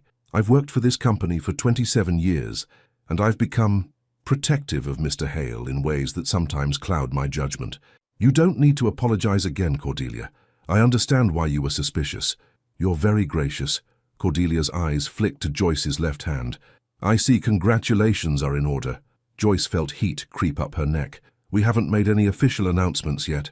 "My dear, a ring like that is an announcement all on its own." Cordelia's expression softened slightly. "Joyce, may I speak frankly?" "Of course. I've watched Alexander Hale build walls around himself for over a decade. After his parents died, after he inherited all this responsibility so young, he learned to trust very few people. The fact that he's chosen to trust you, to love you." Cordelia paused, choosing her words carefully. "It's the first time I've seen him genuinely happy since I've known him." Joyce felt tears prick her eyes. "Thank you for telling me that. But I also want you to know that being engaged to Alexander Hale is going to change your life in ways you might not have considered yet. The scrutiny won't end just because Genevieve is out of the picture. There will always be someone watching, someone looking for weakness or scandal. I know that. Do you?" Cordelia's voice was gentle but serious. "Joyce, yesterday you were a secretary who fell in love with her boss. Today you're the future wife of one of the most powerful men in New York. The difference is more significant than you might realize." Before Joyce could respond, a knock on the conference room door interrupted them. Alexander appeared in the doorway, his eyes immediately finding Joyce's. "Ladies," he said, stepping into the room, "I hope I'm not interrupting anything important." "Mr. Hale," Cordelia said smoothly, "I was just welcoming Joyce back and discussing some logistical considerations for her new role here." Alexander's expression sharpened. "What kind of logistical considerations?" Joyce felt tension suddenly fill the room. "Alexander, it's fine. I was just suggesting that perhaps it might be appropriate to discuss Joyce's position here at the company, given recent developments," Cordelia said carefully. Alexander's voice went very quiet, which Joyce had learned was more dangerous than if he'd raised it. "Are you suggesting that Joyce's employment should change because of our engagement? I'm suggesting that having the CEO's fiancée working as his secretary presents certain complexities." Joyce watched this exchange with growing unease. She could see Alexander's protective instincts kicking in, could see Cordelia trying to navigate a conversation that was more minefield than discussion. "What kind of complexities?" Joyce asked. Cordelia looked between them, clearly wishing she'd never started this conversation. "Professional boundaries, public perception, the potential for conflicts of interest." "I see." Alexander's voice was arctic. "And what do you propose we do about these complexities?" Perhaps Joyce might consider a transfer to another department, or a promotion that would put her in a more appropriate position relative to her new status. Joyce felt something cold settle in her stomach. "You're saying I can't keep my job. I'm saying that your job, as it currently exists, might not be sustainable." Alexander stepped closer to Joyce, his presence both protective and possessive. "Cordelia, I think you've said enough. Mr. Hale, I'm only trying to—" "You're trying to solve a problem that doesn't exist," Alexander said firmly. "Joyce is exceptional at her job. She's earned her position through merit, and she'll keep it on the same basis. Our personal relationship doesn't change that." But Joyce could see the doubt in Cordelia's eyes, could see how this looked from the outside. A secretary engaged to the CEO, keeping her job, having access to confidential information, and the boss's ear in ways that other employees didn't. Actually, Joyce said quietly, maybe Cordelia has a point. Both Alexander and Cordelia turned to look at her. Joyce, no, Alexander said immediately. Don't let anyone pressure you into... I'm not being pressured. Joyce looked at him, seeing the fear in his eyes. But Alexander, think about it. How is this going to look to other employees? How is it going to affect my ability to do my job when everyone knows I go home to you every night? Who cares what anyone else thinks? I do. Joyce's voice was soft but firm. I care because I've worked hard to earn respect here. I care because I don't want people to think I got where I am because of who I'm sleeping with. I care because... She paused, the words difficult to say. Because I'm not sure I can be both your secretary and your fiancé without compromising one or both of those roles. Alexander stared at her like she'd slapped him. Joyce, you're talking about giving up your career. I'm talking about changing my career. There's a difference. Is there? You love what you do here. Joyce looked around the conference room, thinking about all the hours she'd spent in this building, all the satisfaction she'd derived from being good at her job, from being needed and valued. I love what I do, she agreed, but I love you more, and I want to build a life with you that doesn't come with built-in conflicts and complications. Cordelia cleared her throat gently. If I may, there might be alternatives. Joyce, your skills are exceptional. There are other divisions within the company, other roles that might utilize your talents without the potential for conflict of interest. Such as? Alexander asked, his voice still tense. The charitable foundation division could use someone with Joyce's organizational skills and people instincts, or perhaps client relations. She has a gift for making people feel valued and heard. Joyce considered this, thinking about the different paths her career could take. Part of her felt like she was giving up something important, but another part felt relieved at the prospect of not having to navigate the complicated dynamics of being both employee and romantic partner. I'd like to think about it, Joyce said finally. Alexander looked like he wanted to argue, but instead he nodded. Whatever you decide, I'll support you. But Joyce, I need you to know that you don't have to change anything for me, or because of me. I know, Joyce said softly. But maybe I want to change some things. Maybe I want to see what other parts of myself I can discover. After Cordelia left them alone in the conference room, Alexander pulled Joyce into his arms. Are you sure about this? He asked, his voice rough with emotion. I don't want you to sacrifice your ambitions for me. Joyce looked up at him, this man who had already shown her more of the world than she'd ever imagined seeing. Alexander, she said gently, my ambition was never just to be a secretary. My ambition was to matter, to contribute something meaningful, to be valued for who I am and what I bring to the world. That doesn't change just because the context changes. But what if you regret it? What if you miss this? Joyce thought about her vintage postcard collection, about all those messages from people exploring new places, taking chances, stepping into unknown territories. Then I'll figure something else out, she said simply. Alexander, loving you doesn't make me smaller or weaker or less ambitious. It makes me braver, brave enough to try new things, to take risks I never would have taken before. Alexander kissed her forehead, holding her close. I love you, Joyce Carter, and I'm going to spend the rest of my life making sure you never regret choosing me. The rest of our lives, Joyce corrected softly, because this isn't just my choice anymore. It's ours.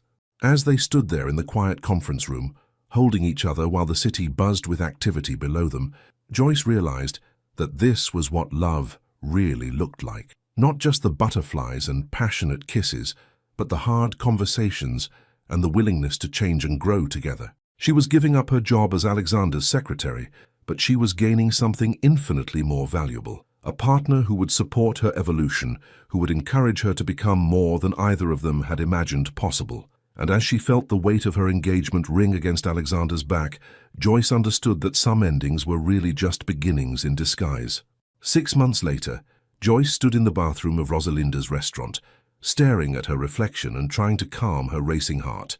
Today was the day she'd been both anticipating and dreading, the launch of her new role as Director of Community Outreach for the Hale Foundation. After months of preparation, today she would present her first major initiative to the board of directors, including Alexander's most trusted advisors and several prominent philanthropists who could make or break her credibility in this new world. But that wasn't what had her hands trembling as she applied lipstick for the third time. Hidden in her purse was a small white stick that had changed everything 20 minutes ago. 2 pink lines that meant her life with Alexander was about to become infinitely more complicated and beautiful. She was pregnant. A soft knock on the bathroom door interrupted her spiraling thoughts. "Joyce? Honey? Are you okay in there?" Delphine's voice carried through the door. Joyce opened it to find her best friend holding 2 cups of tea, her nurse's intuition clearly picking up on Joyce's distress. "Del," Joyce whispered, pulling her friend into the small bathroom and closing the door. "I need to tell you something." Delphine took one look at Joyce's face and set down the teacups. "Oh my God, you're pregnant. How did you... You've been queasy for 2 weeks. You ordered ginger ale instead of wine, and you've been to the bathroom 4 times in the last hour." Delphine pulled Joyce into a fierce hug. "Congratulations, Mama." Joyce felt tears spill over. "Del, what am I going to do? Today is supposed to be about proving I can handle this new position. And now," she gestured helplessly at her still flat stomach, "now you're about to prove you can handle anything," Delphine said firmly. "Joyce, you've spent the last 6 months building something incredible. The community centers, the scholarship programs, the small business initiatives. You've changed hundreds of lives already. One positive pregnancy test doesn't erase any of that. But what about Alexander? We've never talked about children. What if he's not ready? What if this changes everything?" Delphine cupped Joyce's face gently. "Honey, that man looked at you like you hung the moon before you were carrying his baby. You think he's going to love you less now?" Before Joyce could respond, another knock echoed through the door. "Joyce?" Alexander's voice was concerned. "The board members are arriving. Are you ready?" Joyce looked at Delphine, who squeezed her hands encouragingly. "Coming," Joyce called out, taking a deep breath and checking her reflection one more time.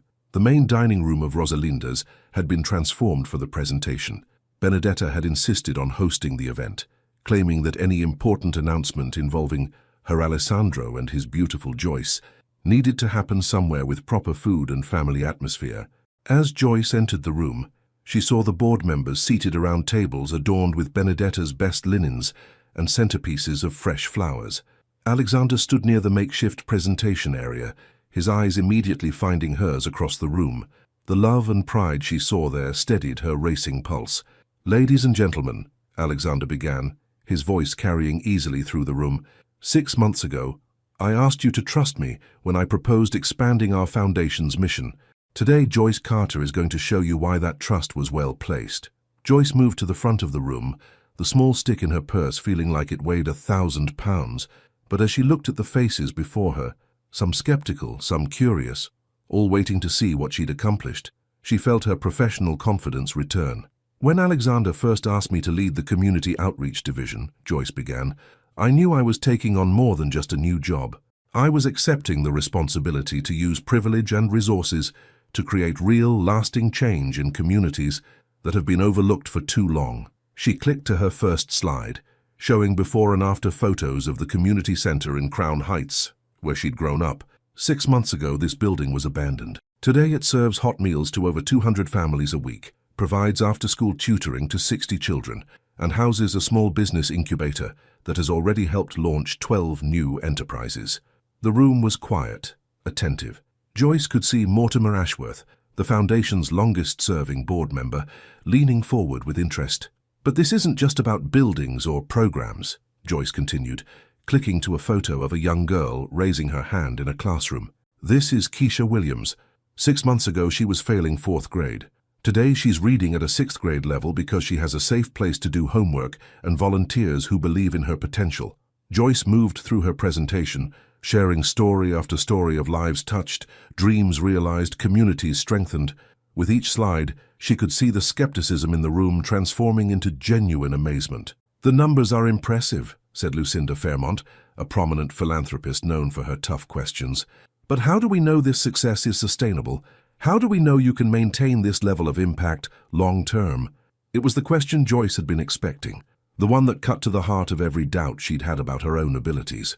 "Mrs. Fairmont," Joyce said, meeting the older woman's gaze directly, "sustainability isn't just about funding or programs. It's about creating systems that empower communities to thrive independently. Every initiative we've launched includes training local residents to eventually take leadership roles. We're not just giving help, we're building capacity for communities to help themselves. And what about your own capacity? Asked Harrison Blackwell, another board member. These are significant responsibilities. Are you prepared for the long-term commitment this work requires? Joyce felt the weight of the pregnancy test in her purse, thought about the conversation she still needed to have with Alexander, about the ways her life was about to change. Mr. Blackwell, she said carefully, I've learned that commitment isn't just about what you're willing to give up for something you believe in. It's about what you're willing to grow into. 6 months ago, I was a secretary with good intentions. Today, I'm a woman who's learned that she's capable of much more than she ever imagined. She paused, looking at Alexander, drawing strength from his encouraging smile. And I believe that capacity for growth, for becoming more than we thought possible, is exactly what this work requires. Not perfection, but the willingness to keep evolving, learning, and adapting to serve communities that deserve our best efforts. The room erupted in applause.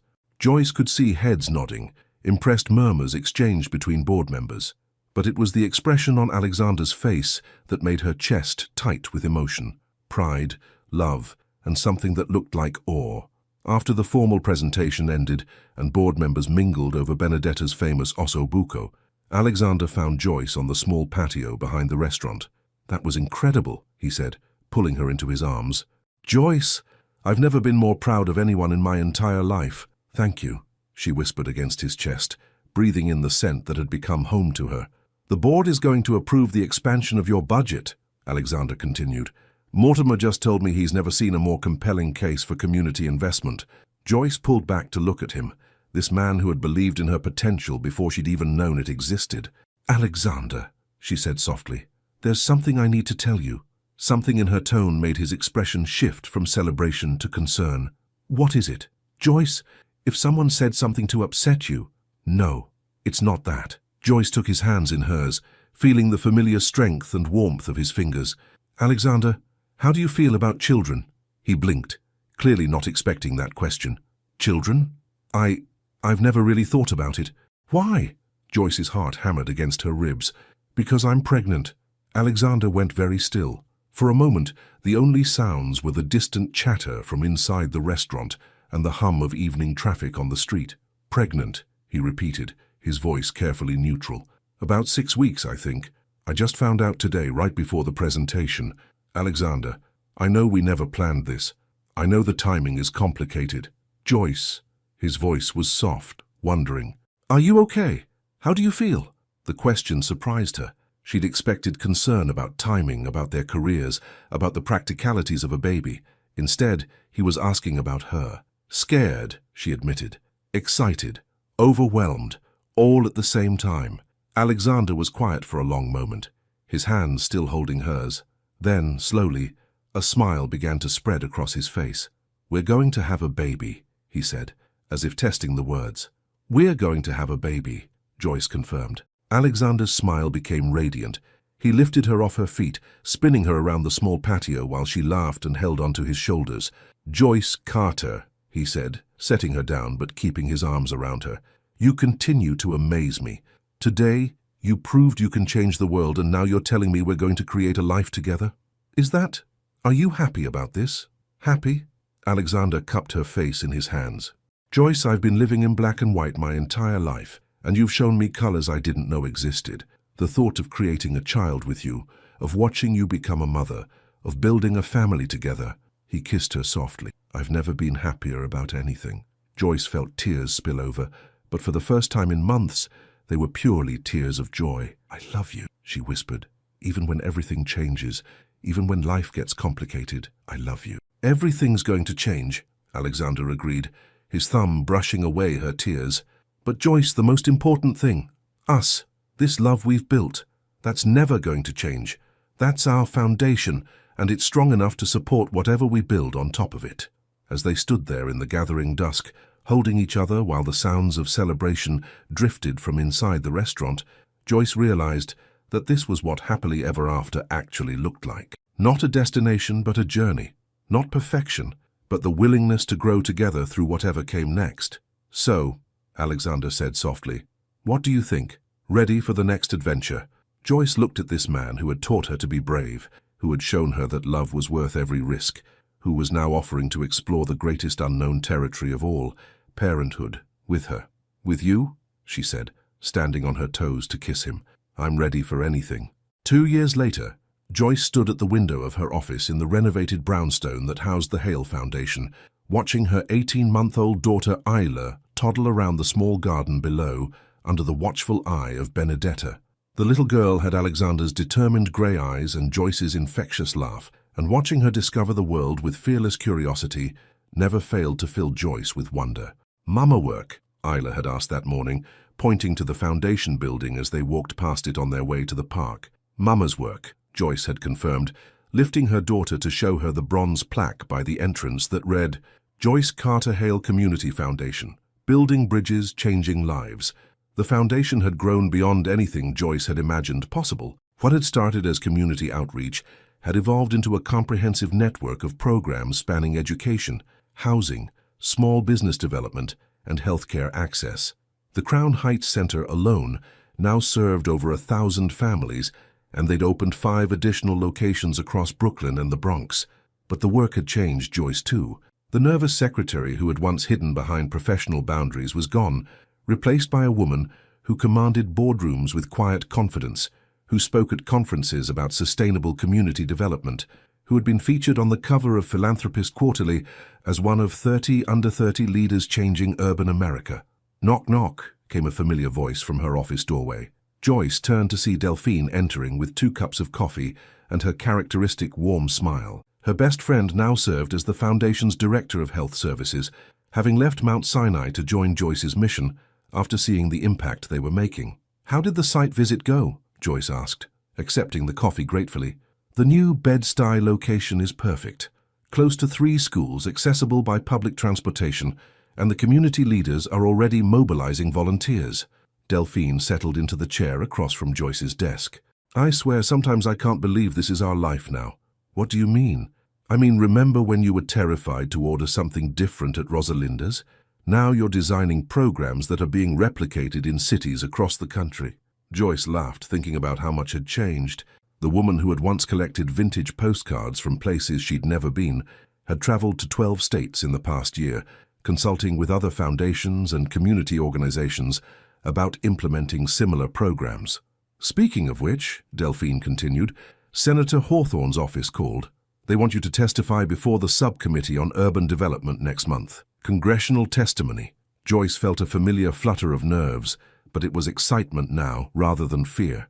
"What's the topic?" "Public-private partnerships in community revitalization.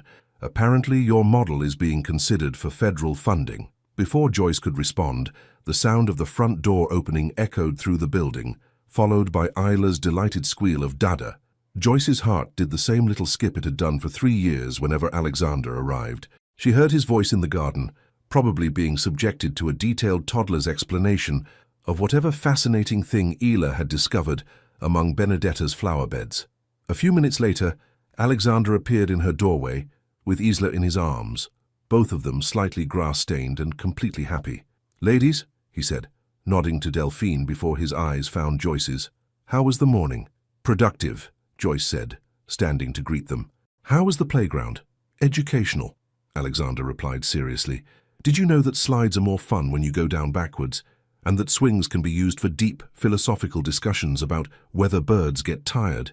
Isla reached for Joyce, babbling something that sounded like a detailed report of their adventures. As Joyce settled her daughter on her hip, she caught Alexander watching them both with an expression of pure contentment. "What?" she asked softly. "Nothing. Everything, just—" Alexander moved closer, wrapping his arms around both of them. "Just thinking about how this is exactly what happiness looks like." Delphine cleared her throat gently. "I'm going to head downstairs and check on the after-school program. But Joyce, don't forget you have that conference call with the Oakland Foundation at 3. After Delphine left, Alexander helped Isla down so she could explore the office, which had been thoroughly child-proofed months ago. The little girl immediately gravitated toward the bookshelf, pulling out volumes and reading them aloud in her own special language. "She's going to be just like her mother," Alexander observed, settling into the chair Delphine had vacated. "Curious about everything, determined to understand how the world works." And stubborn like her father, Joyce added, watching Isla attempt to stack books in an increasingly precarious tower. Speaking of stubborn, Alexander said, his tone shifting slightly, I have something to discuss with you. Joyce looked at him, noting the careful way he was choosing his words. What kind of something? The good kind, I hope. Alexander reached into his jacket pocket, pulling out an envelope. This came to the office today. Joyce took the envelope, noting the official seal of the MacArthur Foundation. Her hands trembled slightly as she opened it, scanning the letter inside. As she read, her eyes widened. Alexander, she whispered, this is a MacArthur Fellowship, a genius grant. Alexander's voice was soft with pride. Joyce, you've been selected as one of this year's fellows. 5 years of unrestricted funding to continue your work. Joyce stared at the letter, reading it again to make sure she hadn't misunderstood. The MacArthur Fellowship was one of the most prestigious awards in the country, given to individuals who showed exceptional creativity and potential for important future contributions. I can't believe this, she breathed. I can, Alexander said firmly. Joyce, you've changed thousands of lives. You've created a model that's being studied by policy experts and replicated by foundations across the country.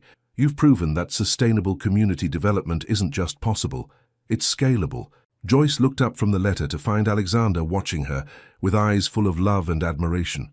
The nomination letter, he continued, it was signed by community leaders from all 5 of your program sites, 3 mayors, a dozen fellow foundation directors, and, he paused, smiling, Cordelia Mansfield. Cordelia nominated me. Apparently, she's been quietly documenting your work for the past 2 years. Her letter called you a transformative leader, whose vision and execution exceed anything I've witnessed in 30 years of observing social innovation. Joyce felt tears spring to her eyes. Cordelia, who had once questioned her motives and capabilities, had become one of her strongest supporters and most trusted advisors. There's more, Alexander said gently. The Fellowship Committee wants to feature your work in a documentary about innovative approaches to urban development. They want to film here, in the communities you've helped transform. Joyce looked around her office at the photos covering the walls, images of ribbon cuttings at new community centers, children in scholarship programs graduating high school, small business owners cutting ribbons at their grand openings. Each picture told a story of possibility realized, of communities empowered to change their own futures. Joyce, Alexander said softly, 5 years ago you were afraid to order something different at a restaurant. Today you're being recognized as one of the most innovative social entrepreneurs in the country. Do you realize how extraordinary that is? Joyce thought about the woman she'd been, careful, invisible, convinced that her dreams were too big for someone like her. That woman had been brave enough to love Alexander, but she'd never imagined she could be brave enough to change the world. It feels surreal, she admitted. It feels like exactly what was always meant to happen, Alexander countered. Joyce, you didn't become extraordinary when you started this work. You were always extraordinary. You just finally found a stage big enough for your vision. Isla chose that moment to abandon her book tower and climb into Joyce's lap, cuddling against her chest, with the casual trust that only children possess. Joyce held her daughter close, thinking about the world they were building for her. A world where community mattered, where everyone had access to opportunity, where love and determination could overcome any obstacle. Alexander, Joyce said quietly, do you ever wonder what would have happened if we'd been too afraid? If I'd never stayed late that night? If you'd never asked about stopping the race? If we'd let fear win? Alexander considered this, his hand reaching out to stroke Isla's soft hair. Sometimes, he admitted. But then I think about something you told me once. You said that love, when it's real, doesn't ask permission. It just arrives, transforms everything, and never leaves. And I think we were always going to find each other, Joyce. Maybe not in the exact same way, maybe not at the exact same time, but somehow. Because what we have, it's not accident or luck, it's recognition. We recognize something in each other that we'd been searching for our whole lives. Joyce leaned back in her chair, Isla warm and sleepy in her arms, Alexander's love surrounding them both, like a protective embrace. Through her office window, she could see the community garden where teenagers from the youth program were teaching elderly residents how to use smartphones, where young mothers chatted while their children played, where former strangers had become neighbors, and neighbors had become family. I have a confession, Joyce said suddenly. What? I threw away my postcard collection. Alexander raised an eyebrow. When? Last month. I was cleaning out storage boxes, and I found them. All those vintage postcards from places I dreamed of visiting. Messages from people wishing someone was there with them. Joyce smiled, and I realized I didn't need them anymore. Because you're too busy actually traveling to all those places? Because I'm too busy creating places worth staying. Joyce looked at Alexander, at their daughter, at the view of the community they'd helped build. I don't need to collect other people's love stories anymore, Alexander. I'm living my own. Alexander leaned over to kiss her forehead, a gesture so familiar and comforting that Joyce felt tears spring to her eyes again. Joyce Carter Hale, he said softly, you are the most amazing woman I've ever known, and I get to love you for the rest of my life. The rest of our lives, Joyce corrected, just as she had 3 years ago in a conference room that now felt like it belonged to different people entirely. As the afternoon sun streamed through her office window, casting golden light over the family they'd built and the work they'd created, Joyce realized that this was what happily ever after actually looked like. Not a fairy tale ending, but a real-life beginning. Not perfection, but the daily choice to keep growing, keep loving, keep building something beautiful together. And as Isla fell asleep in her arms and Alexander pulled out his laptop to review foundation business, Joyce smiled to herself. She'd finally found her place in the world, not as someone hiding behind careful boundaries, but as someone brave enough to tear them down and build bridges instead. The girl who had once been invisible had become impossible to ignore, and she was just getting started. Sometimes the most beautiful endings are actually beginnings in disguise. When love gives you wings, where will you choose to fly? Your participation in the channel is very important. Please leave your opinion in the comments. Thank you so much for watching until the end. If you enjoyed this story, don't forget to subscribe to the channel, leave a like, and comment your thoughts. Your participation is very important to us. See you next time.